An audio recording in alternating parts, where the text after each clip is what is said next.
कौन नरक जाता है, सुनो।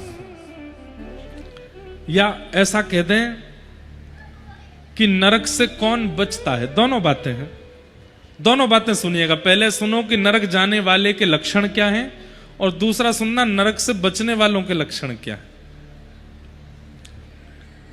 अत्यंत कोप कटुका च वाणी दरिद्रतां च स्वजनेषु वैरम नीच प्रसंग कुलहीन सेवा चिन्हानि देहे नरकम गतानाम। ये 6 चिन्ह हम आपको बता रहे हैं। ये 6 चिन्ह भी उन लोगों के हैं जो भजन भी कर लेते हैं और पाप भी करते हैं। इनके अलावा भी चिन्ह होते हैं, लेकिन इन 6 को ही सुन लीजिए।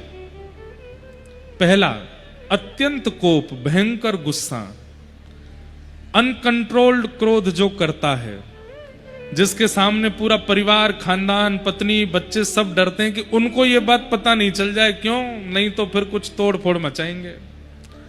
भयंकर गुस्सा आता है, छोटी छोटी बातों पर गाली गलौज करने लगते हैं, मार पिटाई तक उतर आते हैं, छोटी छोटी बातों पर लाल पड़ जाते हैं, और महाराज बिल उस समय बस पूछो मत क्या हो जाता है। ऐसे व्यक्ति को विदाउट वीजा एंट्री मिलेगी नरक में। इमिग्रेशन भी नहीं होगा, चेकिंग भी नहीं होगी उसकी। और वो व्यक्ति अगर यहां बैठे हैं और या उनके संपर्क वाले व्यक्ति यहां बैठे हैं, तो ये बात उनको बता दीजिएगा। भयंकर क्रोध करने वाला व्यक्ति, छोटी छोटी बातों पर आग बबूला हो जाने वाला व्यक्ति नरक जाएगा जाएगा जाएगा, उसको कोई नहीं रोक सकता। क्यों?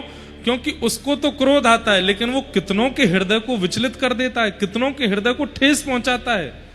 उन सब का अपराध उसको लगेगा, उसको नरक जाना पड़ेगा। अत्यंत कोप, भयंकर गुस्सा, क्रोध करने वाला व्यक्ति नरक नहीं जाएगा, भयंकर क्रोध करने वाला जाएगा। इसलिए कहीं बच्चे कल ही मां से कहने लगे, देखो मार रही हो आप, कल महाराज जी ने कहा था क्रोध करने वाले नरक जाते हैं। कहीं कहीं क्रोध आवश्यक है, जैसे मां का पुत्र पर, पिता का संतान पर, घर के मुखिया का घर के जनों पर, उनको संभालने समझाने के लिए बोला जाए, थोड़ी बात संकेत में कह दी जाए, इतना क्रोध चलता है। पर क्रोध में कुछ भी कर देते हैं, सिरफिरे हो जाते हैं, ऐसे लोग नरक जाएंगे ही जाएंगे। अत्यंत कोप।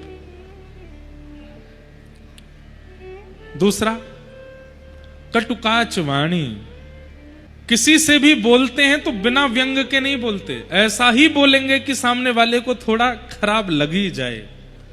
कई लोग ऐसे होते हैं, हम जो होते हैं मुंह पे बोल देते हैं, हम नहीं, मन में नहीं रखते बातों को।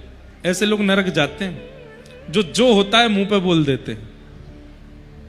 हमारे शास्त्र आज्ञा करते हैं सत्यम ब्रूयात, सत्य बोलो, लेकिन कैसा सत्य बोलो? बोले प्रियम ब्रूयात, प्रिय सत्य बोलो। जो सामने वाले को कष्ट दे ऐसा प्रिय, ऐसा नहीं बोलना चाहिए। कड़वी वाणी बोलकर के जो दूसरों के हृदय को दुखी कर देते हैं, उन्हें भी नरक जाना पड़ता है। आपको पता है कि वास्तविकता क्या है, फिर भी आप उससे ना बोलो। कटुकाच वाणी। तीसरा, दरिद्रतांच, मेहनत करने पर जो मिलता है उसमें संतुष्ट नहीं होते, सदैव असंतुष्टि बनी ही रहती है। उसके पास जो है ये मेरे पास क्यों नहीं है, इसको जो मिल गया ये मुझे क्यों नहीं मिला, इसको मुझसे बेहतर कैसे मिल गया, इसके पास ये कैसे आ गया। जो दूसरों की उपलब्धियों से सदा अपने उपलब्धियों को कोसते रहते हैं, ऐसे लोगों को दरिद्र कहते हैं। और एक बात और सुन लो, ये आसन जो है ये दरिद्र आसन है। ऐसे बैठने वालों को दरिद्रता आ ही जाती है, सीधे बैठ जाओ।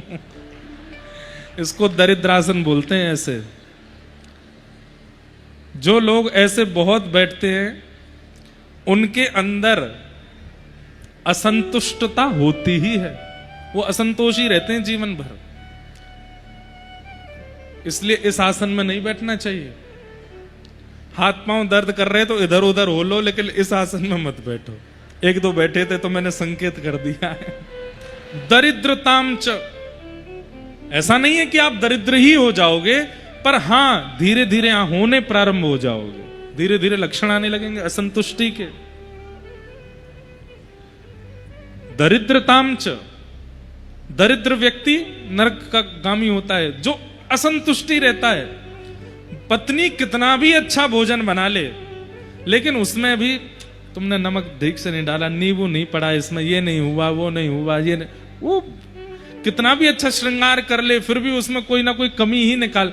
मतलब ये वो लोग हैं जो कभी संतुष्ट किसी चीज से होते नहीं। इनका काम एक ही है, कथा बहुत बढ़िया हुई, इतने लोग आए, हजारों लोग आए, महाराज जी ने बहुत बढ़िया कथा है सुनो, फिर भी उनको कुछ ना कुछ निकालना है उसमें। ऐसे लोग जो असंतुष्ट ही रहते हैं, दरिद्र, इनको नरक जाना पड़ता है। क्यों? इनके लिए कुछ भी कर लीजिए, ये कभी प्रसन्न ही नहीं होते। तो कौन कौन से चिन्ह हैं नरक जाने वालों के? अत्यंत कोप, कटुकाच वाणी, दरिद्रताम च, और चौथा आया स्वजनेषु वैरम, जो अपनों से बैर मानते हैं और परायों को ज्यादा अपना सगा मानते हैं, बाहर वालों को ज्यादा अपना हितैषी समझते हैं और अपनों को अपना शत्रु समझते हैं। ऐसे लोगों को भी नरक जाना पड़ता है। और अपनों में भी विशेष रूप से मां और पिता को अपना शत्रु मानते हैं, और जो 4 दिन का मित्र बना हुआ है उसके लिए सबको छोड़ने को तैयार हो जाते हैं। स्वजनेषु वैरम। नीच प्रसंग, अगला लक्षण क्या है? जो नीच लोगों का संग करते हैं, मांस खुद नहीं खाते, मदिरा स्वयं नहीं पीते, पर स्त्री गमन स्वयं नहीं करते, पर पुरुष गमन स्वयं नहीं करते, लेकिन जो मांस भी खाता है, जो मदिरा भी पीता है, जो स्त्री गमन भी करता है, जो पुरुष गमन भी करती है, गलत गलत सारे काम करने वालों का संग करते हैं। मतलब हम नहीं करते, हमारा मित्र कभी कभी पी लेता है, हमारा मित्र खा लेता है, हमारा मित्र गलत काम कर लेता है, मैं नहीं करता, मैं परम शुद्ध हूं। वो तो जाएगा, आपको भी लेके जाएगा, आपको जाना पड़ेगा।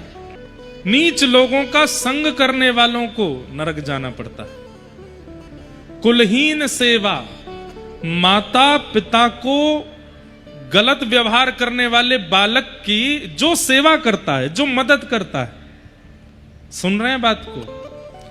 माता पिता के साथ गलत व्यवहार करने बालक की जो व्यक्ति सेवा करता है और मदद करता है, उसको भी नरक जाना पड़ता है।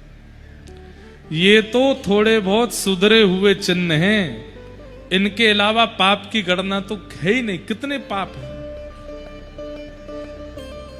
कई बार कथा सुनने वालों में भी ये 6 लक्षण आ जाते हैं, इसलिए इन 6 लक्षणों को ही बताया गया है।